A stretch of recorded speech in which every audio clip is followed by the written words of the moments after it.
Hey, what's going on everybody? So yesterday was a really exciting day for me. For the first time in my life, I actually got to meet Hikaru, Magnus Carlsen, some of the other grandmasters, and I even got to play games against them. I mean, it was... Hey, what are you talking about? You were at home all day long yesterday eating beans. No, I was just trying to tell them a dream I had last night. I also managed to mow the lawn yesterday, at least of the backyard, because today it's been raining on and off, so...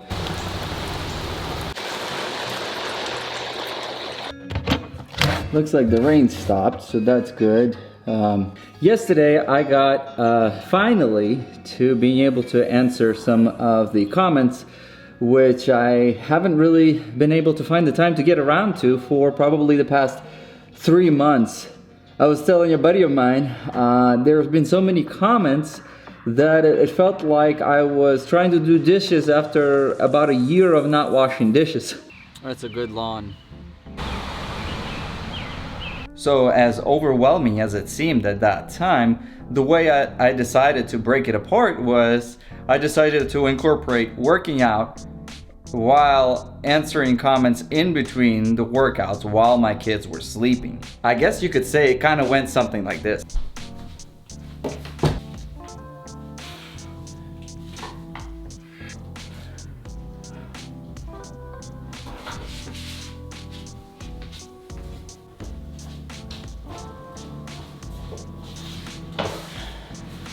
Okay, so thank you for the review. Wonderful video, great.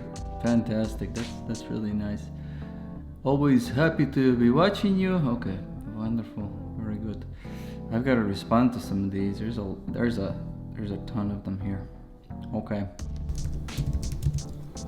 Okay, 5 comments down. I'm gonna go do some more deadlifts. So I'd say for about 3 hours or so, I was alternating between doing exercises and answering comments, and I think by the end of those 3 hours I was so tired and so fatigued that both doing the exercises was getting really difficult, and at the same time I think my head was starting to hurt just because it was such a large amount of comments. But having said that, I can't think of anything more motivational for me as far as me making more content than reading your all's comments and just taking in the interest that you guys are bringing forth to, you know, the channel overall, and, you know, seeing that you guys are watching my videos and expressing interest is what ultimately motivates me to make more videos. And as I was reading those comments, some of them really caught my attention. So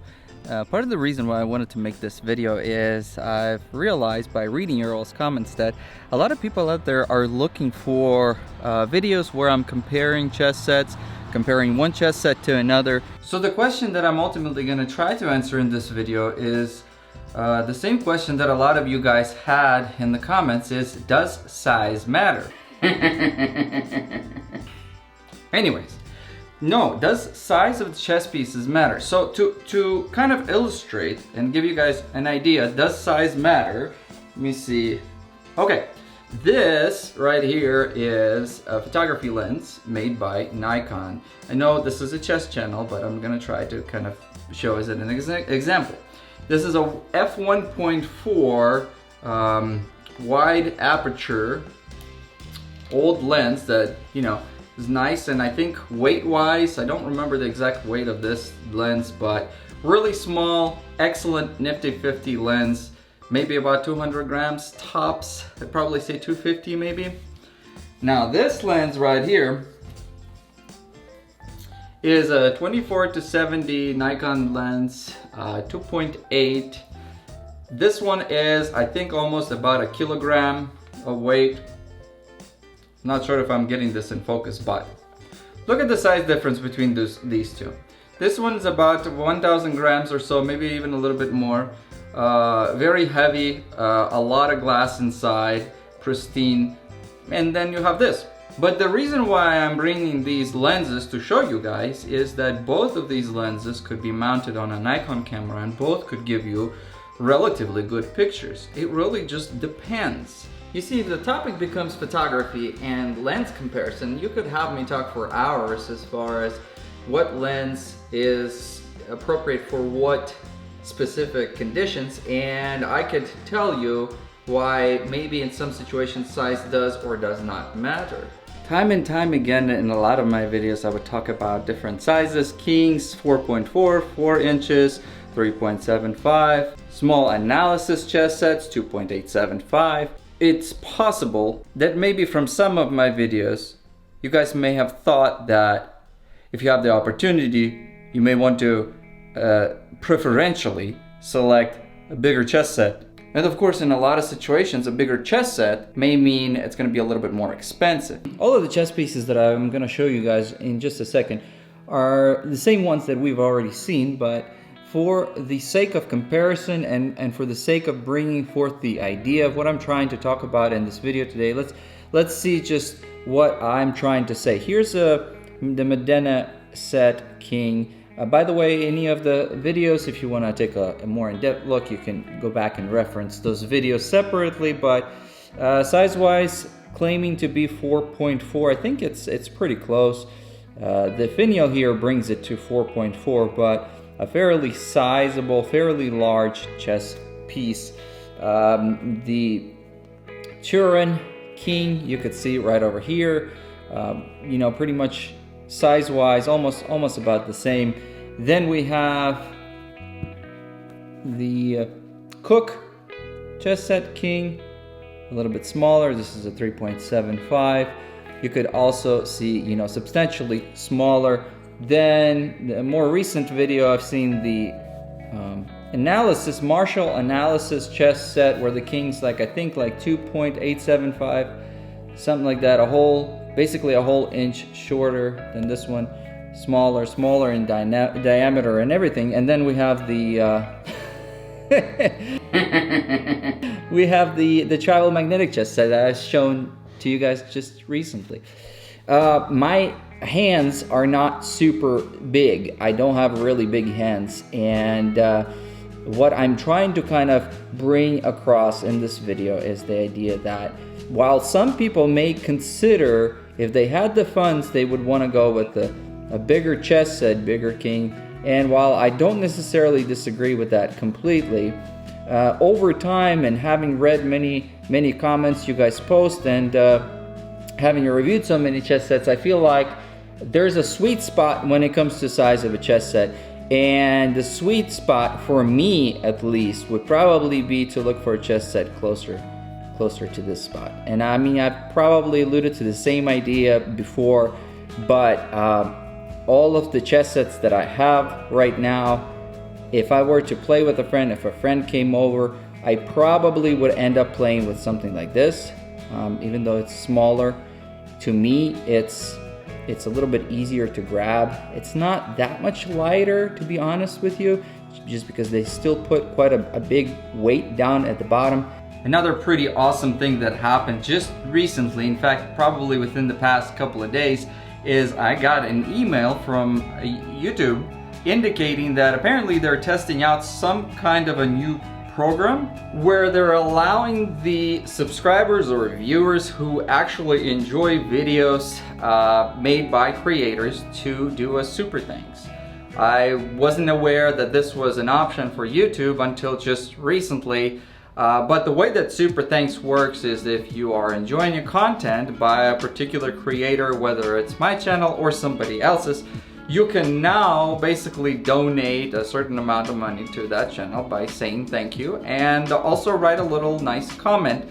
That comment generally gets highlighted. I'm not really sure if YouTube like brings it up front or whatever, but that is a kind of a cool feature. So if, you know, not like I said, not only at my channel, but other channels out there, I think it's a really awesome idea that viewers who really enjoy other people's work and the amount of work that people put into making videos, that they can say thank you by, you know, donating $2 or whatever. Now, YouTube does, I think, take 30% of that, but it's still really awesome. So in my opinion, I think that's a really cool thing that YouTube is trying out. I don't really know for sure if it's gonna stick around, but I honestly think that, because I've seen a lot of channels, a lot of startup YouTube channels out there, including my own, basically are not able to see the sufficient amount of revenue from views on YouTube in order to continue making the channel self-sustainable. Same goes with me. You know, I'll maybe get a total of $10-15 from a video I make, and you know, now with this opportunity for people to actually watch the videos and say, hey, you know what, I really like this, I can donate. I've donated to a couple of channels, so I feel like it's really nice because it allows to get additional sort of revenue, additional reimbursement to channels that are trying really hard to make it to, you know, to try to improve. Otherwise, I can see that in the near future, if things are just gonna remain the way they are, maybe some of the small channels out there are just gonna collapse. I wear a size 7.5, I think, wedding ring. And that's pretty small. So for me, smaller chess pieces aren't necessarily a problem, but this travel chess set, as I've had you guys comment too, a little too small, really a little too small. This is the king. The king is supposed to be the biggest piece. If the king is this small, I mean, they can slip out of your fingers. This is really small. This is not bad for the actual chess set, but when we're comparing sizes and trying to see what's an ideal size, this would be just out of the question. Martial analysis that a lot of you guys have commented upon. It's better, much better than the magnetic one, but it's still tiny. It's still kind of small. Nevertheless, you could see, you know, at least with the king, there's plenty of room. A lot of the people that have been watching my videos for a long time actually indicate that to them, size of the king sweet spot would probably be somewhere between 3.4 to about 3.6 inches, which is even smaller than what a lot of people believe to be sort of an ideal tournament size, which is 3.75. So, you know, a lot of people prefer a king even a little bit smaller than that. To me, I think that 3.75 is more or less an ideal size. Once again, 3.75 inch kings aren't all created equal. You know, this one was, I believe, I don't really know exactly how much it was, but it may have been about 200, 250, something like that, maybe a little bit more. Quality, really well. I've heard people say, why would you talk about quality? Quality of chess pieces has a lot to do with our perception overall, and even our, you know, our playing experience. The battery on my camera unfortunately died, and then I think I drank all of my coffee, and then I pretty much started editing, realized that most of the stuff that I filmed is just a bunch of garbage. But anyways, I'm gonna go ahead and kind of conclude by basically saying 3.75 inch king, 4.4. Everybody has different preferences out there. Some people like bigger ones, some people like smaller ones. My personal opinion, I think I go for a 3.75 from now on. Now, if you get a 3.75 and the queen's like this big, of course, you know, it's different for every chess set. Here's what I want you guys to do. If you watch the videos up to this point, then you are probably one of the people that enjoy my content and you do watch the videos till the end. Please, in the comments below, if you guys can sort of collaborate, read other people's comments, read your own comments. I will read other people's comments. I will get to your comments quicker in this video than I have done in the previous videos.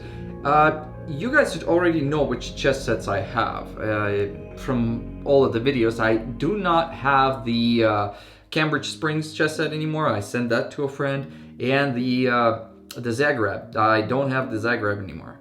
But I think I pretty much have all the other ones. If you guys want me to do a comparison video between any of the previous chess sets that I've reviewed, please make a comment below, because like I said, I'm trying to get more new chess sets, but I've had people that said, please make a comparison video between this chess set and this chess set. And if you guys say, hey, you know, can you pull out this particular chess set and set it right next to the other chess set? And tell me, like, do you need me to kind of review based on weight, specific like diameter of the base or whatnot, you know, height, what details you want me to focus on? And hopefully, if I am able to pull out those chess sets, I will be able to show you guys and, you know, make some more content, because that's what it's all about. It's about sharing. It's about getting, you know, the content out there for you guys, and that's ultimately, you know, what makes me happy. Let me know in the comments below what your favorite chest size is, and without wasting any more of your time, I'm gonna go ahead and wrap things up. Everybody stay safe, and I'll see you guys in the next video.